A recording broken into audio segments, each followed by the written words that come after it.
Hello, I'm Liz Lumley from Finextra, and today in Conversation With, I'm speaking to Marc O'Brien from Visa Europe and Shashi Verma from Transport for London.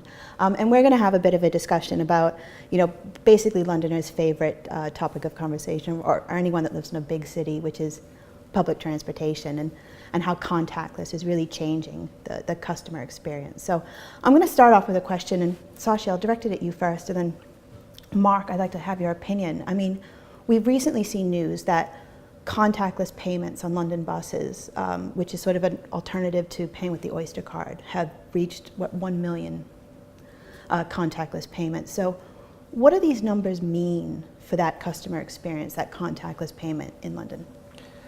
Well, Liz, we started about 3 months ago, and we've seen very rapid growth in the use of contactless. I mean, it's still a very small proportion of overall bus journeys in London, but the growth in the use of contactless that we've seen is very encouraging. We're doing about 16,000 journeys every day these days, and what we're seeing is about 1,000 new people use a contactless card every day, which is very encouraging because it's not just the same people using it day in, day out. It's becoming a matter of convenience for a new set of people every single day. Later on in the year, when we launch the use of contactless on all transport modes in London, these numbers will shoot up to a much larger number than they are today. But for now, these are very encouraging numbers. I mean, what does this mean for the next phase for contactless on transport?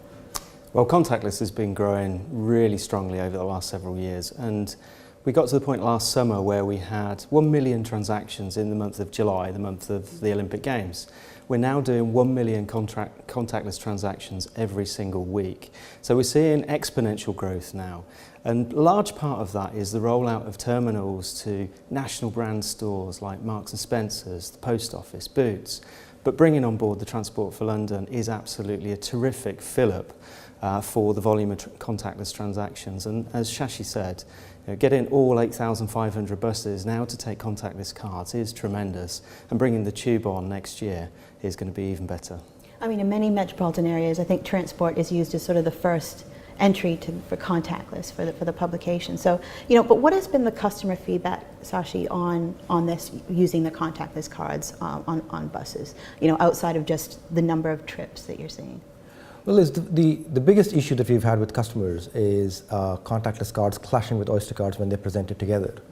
And when we started off in the first few days, there were a number of complaints that we got. We had a few people write blogs on Finextra about that as well. We had bloggers, who like issues of this kind. But the reality is that of the 16,000 journeys that we're doing every day, we get less than one complaint every day. So, and that number itself is dwindling. So from a customer launch perspective, this has been incredibly successful, and customers who've used it like it. What we need to do next is to make this, the number of contactless transactions grow and make this part of the conscience of people traveling in London. I mean, you mentioned this sort of concern about clashing with Oyster cards, so I wanted to sort of ask you a follow-up question is, what does this project mean for Oyster in London? Is that eventually going to be phased off and everything is going to be on a contactless card? Or? Well, Oyster's been a hugely successful product for London, and it's the one thing that Londoners associate with most. Oyster's not about to go away.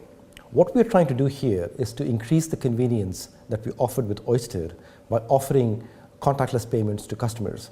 The thing that Oyster took away from customers is the need to buy a ticket every time they travel. What we expect contactless to do is to take away the need to top up their card and to keep their card topped up.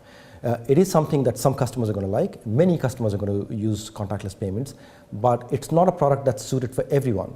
So for example, children under the age of 18 who are not eligible for bank cards will need a product from us, and we will always carry on providing an Oyster card for customers of that kind.